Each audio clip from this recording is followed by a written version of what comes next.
예수님께서 12명의 제자들을 부르시고 예수 그리스도의 복음을 위해 각 지역으로 파송하시며 그들에게 권능을 주셨다는 말씀을 나눴습니다. 그 권능은 귀신들을 쫓아내고 모든 병과 약한 것을 고치는 그런 권능입니다. 그것은 예수님께서 행하신 사역에 동참시키려는 의도이고, 또 예수님께서 행하신 것과 같이 제자들도 동일한 능력을 행하며 복음을 전하게 하시기 위함이었죠. 그렇게 예수님께서는 제자들을 온 땅으로 보내시며 그 전도자의 삶으로 살아갈 때에 필요한 것들을 가르쳐 주셨습니다. 그 말씀이 5절에서부터 계속되는 말씀이에요. 제자들이 감당해야 될 사역이고 반드시 나아가야 할 그 길이라는 것을 가르쳐 주셨죠. 하지만 한편 예수님께서는 제자들이 나아가는 그 길이 얼마나 힘들고 어려운 길인 줄을 아셨어요. 그 길에서 어떤 고난을 당할 것인지, 어떤 괴로움과 상처가 있을 것인지를 아셨습니다. 그렇기 때문에 그 전도자의 길에서 경험하게 될 일에 대해서 말씀을 하시며, 그럼에도 불구하고 주어진 사명을 포기하지 말라고, 믿음을 가지라고 격려하시고 권면하십니다. 예수님께서는 당신이 바라보시는 그 그리스도인들을 향한 사회적인 시선에 대해서 이렇게 말씀을 하셔요. 16절 말씀을 한번 읽어보겠습니다. 16절 같이 읽습니다. 보라, 내가 너희를 보냄이 양을 이리 가운데로 보냄과 같도다. 그러므로 너희는 뱀같이 지혜롭고 비둘기같이 순결하라. 아멘. 사실 어떤 면으로 보면 그리스도인은 이제부터 시작되는 게 아니라 이미 핍박을 받고 있는 중입니다. 예수님을 믿는다는 것부터가 핍박의 시작이에요. 거기에 복음을 선포한다는 이유로 더욱 집요하게 핍박을 했던 시대가 바로 예수님의 시대입니다. 그렇기 때문에 예수님은 당시의 상황을 일이라고 표현을 하시고, 그 일이들 가운데 들어가서 고난을 겪어야 되는 제자들을 향해서 양이라고 표현하시는 거예요. 영악하고 집요한 일이들 앞에서 양은 너무나 쉬운 먹잇감이었기 때문에요. 그렇습니다. 이리와도 같은 세상은 양과도 같은 그리스도인들과 교회를 무너뜨리기 위한 악한 마음을 품고 계략을 짜내고 온갖 핍박과 회유로 유혹을 합니다. 그러한 세상 속에서 예수님은 우리에게 뱀같이 지혜롭고 비둘기같이 순결할 것을 요청하시는 거예요. 여러분, 사실 성경 속에서 뱀은 에덴 동산에서 하와로 하여금 선악과를 따먹도록 유혹한 그때부터 시작되어서 지금까지도 사탄의 상징성을 가지고 있습니다. 그런데 역설적이게도 오늘 말씀 속에서 예수님은 우리에게 뱀의 지혜로움에 대해서 말씀하시는 거예요. 여러분, 오해하지 마세요. 지금 예수님께서는 사탄처럼 악함으로 교활하게 행하라는 그런 말씀이 아니에요.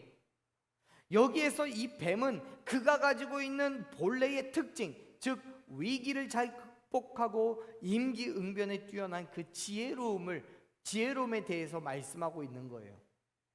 어떻게 생각하면 교활함이나 지혜로움이나 단어가 틀리고 뉘앙스가 틀린 거지 완전히 틀리지는 않는 그런 단어인 것 같아요.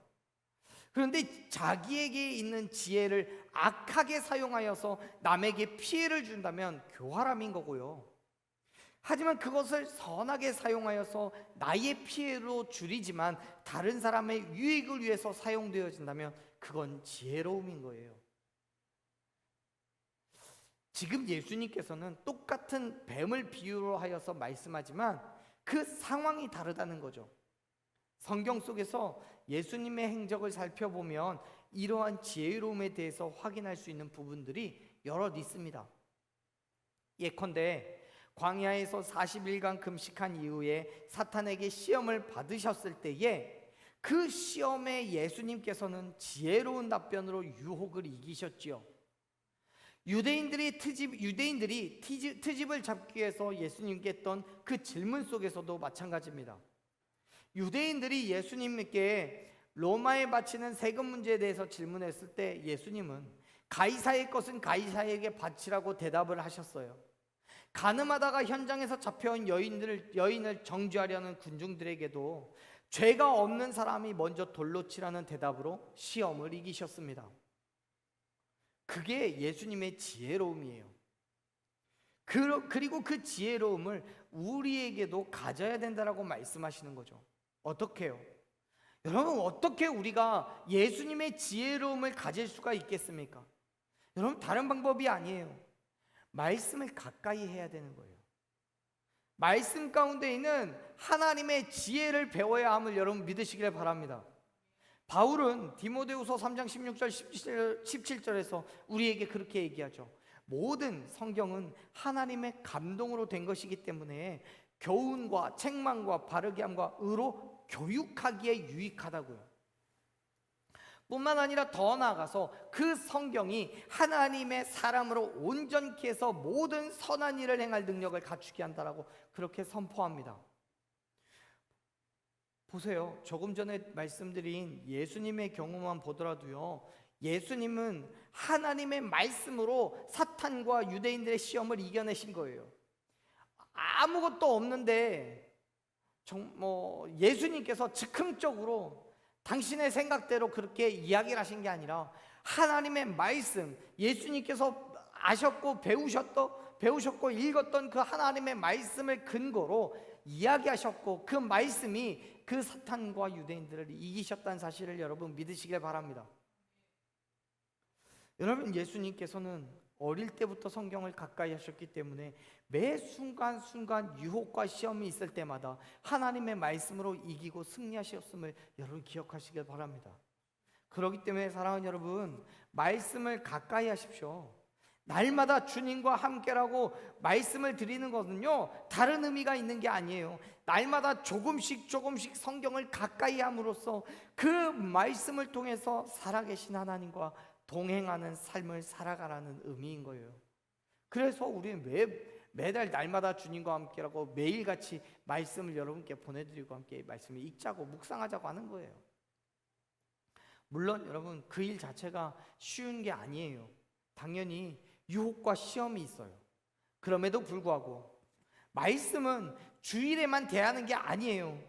우리의 삶의 매 순간들 속에서 하나님의 말씀이 가득해야 함을 믿으시길 바랍니다. 그렇게 말씀으로 매일같이 살아가는 저와 여러분 되기를 간절히 축원합니다.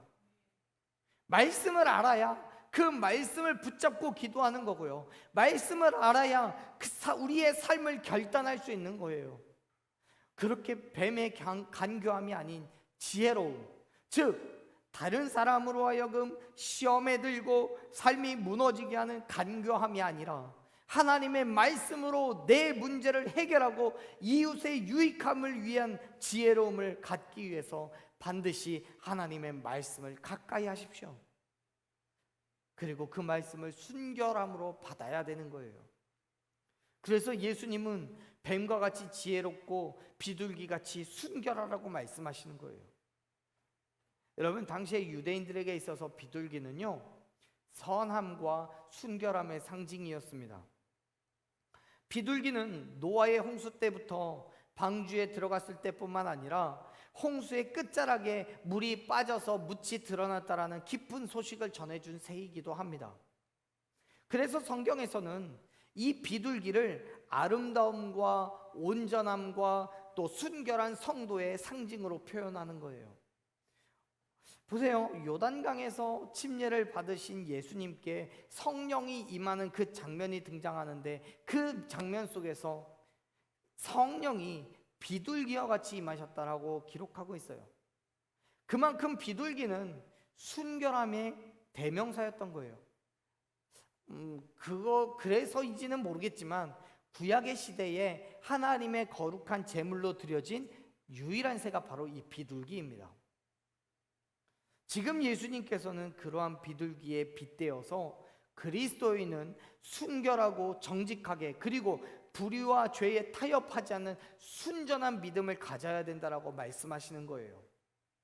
그렇습니다. 사랑하는 여러분, 우리는 하나님의 거룩한 자녀로 그리스도인으로서 말씀의 지혜를 구해야 합니다.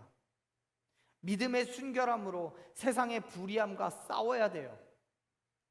세상과 타협하면 세상 속에서는 잘 살 수 있을지 몰라도 믿음의 승리는 할 수가 없는 거예요.